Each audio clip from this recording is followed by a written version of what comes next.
তাব্বাত ইয়াদা আবি লাহাবিন ওয়া তাব। ধ্বংস হোক আবু লাহাবের দুই হাত এবং ধ্বংস হোক সে নিজেও। আসসালামু আলাইকুম ওয়া রাহমাতুল্লাহি ওয়া বারাকাতুহু। সম্মানিত বন্ধুরা, দেশ ও প্রবাস থেকে আজকে আমার এই ভিডিওটি যারাই দেখছেন, আজকের ভিডিওটি শিক্ষণীয় ভিডিও, অত্যন্ত গুরুত্বপূর্ণ হতে যাচ্ছে। আজকে আমরা শিখব সূরাতুল লাহাব। এই সূরাতুল লাহাব অনেকেই পড়ে অশুদ্ধতার মধ্যে আছে। সূরাতুল লাহাব আয়াত সংখ্যা হলো 5টি, রুকু 1, মক্কায় অবতীর্ণ হয়েছে। এই সূরাতুল লাহাবের অর্থ সহ আজকে আমরা পড়াটাকে সহিশুদ্ধ করব ইনশাআল্লাহ। তো আমরা মূল পড়াতে চলে যাই। আউযু বিল্লাহি মিনাশ শাইতানির রাজীম। বিসমিল্লাহির রহমানির রহিম। তাব্বাত তাব্বাত তাব্বাত ইয়াদা ইয়াদা। এক আলিফ মাদের বামে লম্বা হামজা আছে, অথবা আপনারা দেখতে পাচ্ছেন চিকন চিহ্ন আছে। চিকন চিহ্ন থাকলেও 3 আলিফ টেনে পড়তে হবে। ইয়াদা তাব্বাত ইয়াদা ইয়াদা আবি আবি। বি ইয়ার সাথে মিলবে, জেরের বামে ইয়া সাকিন আছে, এক আলিফ টেনে পড়তে হবে। আবি আবি আবি। তাব্বাত ইয়াদা আবি তাব্বাত তাব্বাত ইয়াদা আবি লাহা লাহা বিউ বিউ। এখানে গুন্না হবে, বি ওয়াওকে ধরবে, এখানে গুন্না হবে। এখানে ইদগমে বা গুন্না হইছে। নুন সাকিনের তানবিনের পরে ওয়াও আসছে, ওয়ার উপরে কি তাসদীদ আছে, এখানে গুন্না করে পড়তে হবে, ইদগাম বা গুন্না। লাহা বিউ লাহা বিউ। উচ্চারণটা শুদ্ধভাবে লাহা লাহা। লাহা বলা যাবে না, এটাকে হলকের শুরু থেকে হাটা উচ্চারণ হবে। লাহা বিউ লাহা বিউ। ওয়াতাব ওয়াতাব। এখানে বা হরফের উপরে তাসদীদ আছে, থামার জায়গাতে তাসদীদ আলা হরফ আসছে, ওয়াকফের জায়গায় তাসদীদ আলা হরফ আসলে, তাহলে যদি তাসদীদ আলা হরফে দম ফেলেন ওয়াকফের জায়গাতে, তাহলে আপনাকে এখানে আওয়াজটা একটু লম্বা টাইম নিতে হবে, সেক্তার মতো হবে, একটু লং টাইম নিতে হবে। ওয়াতাব ওয়াতাব এমন হবে। ওয়াতাব বলে থামে যাওয়া যাবে না, ওয়াতাব এমন হবে না। ওয়াতাব তাব্বাত ইয়াদা আবি লাহাবিন ওয়াতাব লাহাবিন ওয়াতাব। মা মা। এক আলিফ মাদের বামে লম্বা হামজা আছে, 3 আলিফ টেনে পড়তে হবে। চিকন চিহ্ন দেখছেন তো, তারপরে 3 আলিফ টান হবে। আগ আগ, গইনকে ধরবে, মোটা হবে। আগ না না। জবর খাড়া আছে, এক আলিফ টেনে পড়তে হবে। মা আগ না আগ না আগ না। অনেকে পড়ে আগে না আগে না, কলকলা এমন হবে না।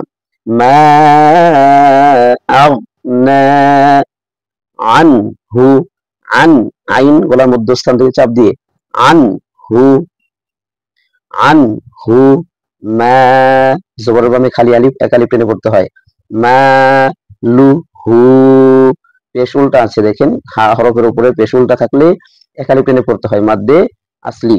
মালুহু আনহু মালুহু। মা আগনা আনহু মালুহু। ওয়ামা ওয়ামা জবরের বামে খালি আলিফ, মা এক আলিফ টান হবে, এক লেখা আছে দেখছেন। ওয়ামা আনহু মালুহু ওয়ামা ওয়ামা ওয়ামা। কাসাব সাব কাসাব কাসাব কাসাব। এখানে কিন্তু তাসদীদ ওয়ালা হরফ নেই, তাহলে দম ফেললে বাটা সাকিন হবে, সরাসরি হবে কাসাব কাসাব। অনেকে বলে কাসাব কাসাব, এমন হবে না, কলকলাটা এমন হবে। কাসাব কাসাব ওয়ামা কাসাব ওয়ামা কাসাব কাসাব।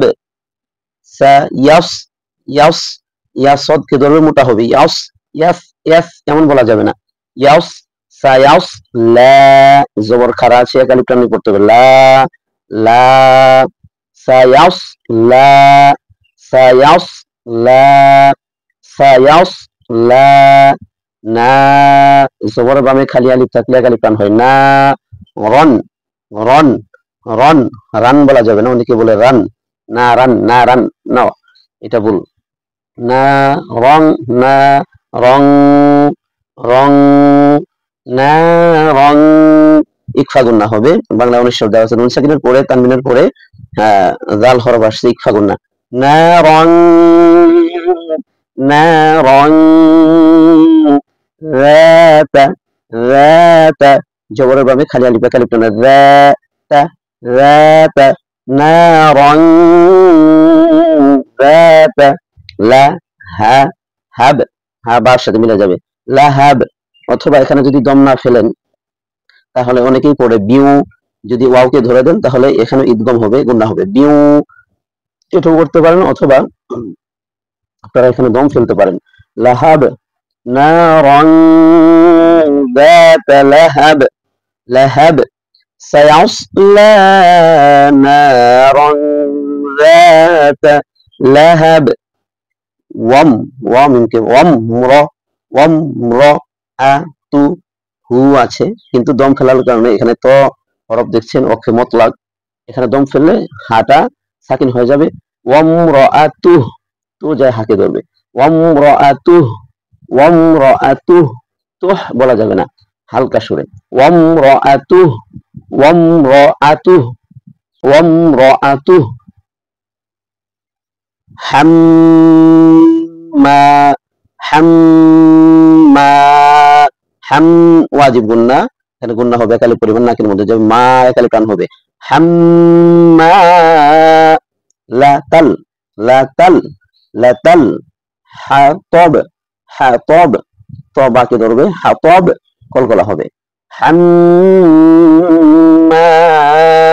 লা তাল হাতব হাতব লা তাল হাতব হাম্মা লা তাল হাতব ফি ফি জেরের বামে সাকিনা কালিফ টেনে করতে হবে ফি জি জি জেরের বামে সাকিনা কালিফ টেনে হবে জি জি দি হা ফি জি দি হা ফি জি দি হা ফি একালিফ টান জি একালিফ টান দি টান হবে না হা একালিফ টান ফি জি দি হা ফি জি দি হা হাব হাব হা বা কে ধরবে কলকলা হবে বা হরফের উপরে সাকিন থাকলে কলকলা হয় আপনাদেরকে কলকলা হরফ কয়টি আমি সুন্দরভাবে বুঝাই দেব ইনশাআল্লাহ অন্য একটি ভিডিওতে হাব বার উপরে সাকিন আছে হাব লুম লুম মিমকে ধরবে গুন্না হবে ইদগাম গুন্না তানবিনের পরে মিমের উপর তাসদীদ আসছে মিম আসছে লুম হাব লুম গুন্নার পরিমাণটা বাড়িয়ে দিবেন হাব লুম মিম মিম মিজায় মিমকে ধরবে নুনকে না ধরে আমি গত ভিডিওতে বলেছিলাম তাসদীদ এবং সাকিন একসাথে আসলে তাসদীদকে ধরবে সাকিনকে না ধরে মিম মাসাদ মিম মাসাদ মিম মাসাদ মিম মাসাদ সাজা দালকে ধরবে মিম মাসাদ হাবলুম মিম মাসাদ ফি জিবিহা হাবলুম মিন মাসাদ আমরা শুরুতে যাই তাব্বাত ইয়াদা আবি লাহাবিন ওয়া তাব ধ্বংস হোক আবু লাহাবের দুই হাত এবং ধ্বংস হোক সে নিজেও মা আগনা আনহু মালুহু ওয়া মা কাসাব তার ধন সম্পদ ও তার উপার্জন তার কোনো উপকারে আসবে না সায়াসলা নারান যাতা লাহাব অচিরে সে প্রবেশ করবে লেলিহান শিখাযুক্ত আগুনে। ওয়ামরাআতু হাম্মালাতাল হাতাব, এবং তার স্ত্রীও সে জ্বালানিকারিণী। ফি জিদিহা হাবলুম মিন মাসাদ, তার গলায় খেজুর আঁশের পাকানো রশি। সম্মানিত দর্শক শ্রোতা, সুন্দর ভিডিওটি পেলেন। আরো নতুন নতুন সূরা মশক হবে ইনশাআল্লাহ প্রতিনিয়ত। এখনো যারা লাইক করেনি একটা লাইক করে দিবেন। আশা করি ভিডিওটি দ্বারা আপনারা উপকৃত হবেন। আসসালামু আলাইকুম ওয়া রাহমাতুল্লাহি ওয়া বারাকাতুহু।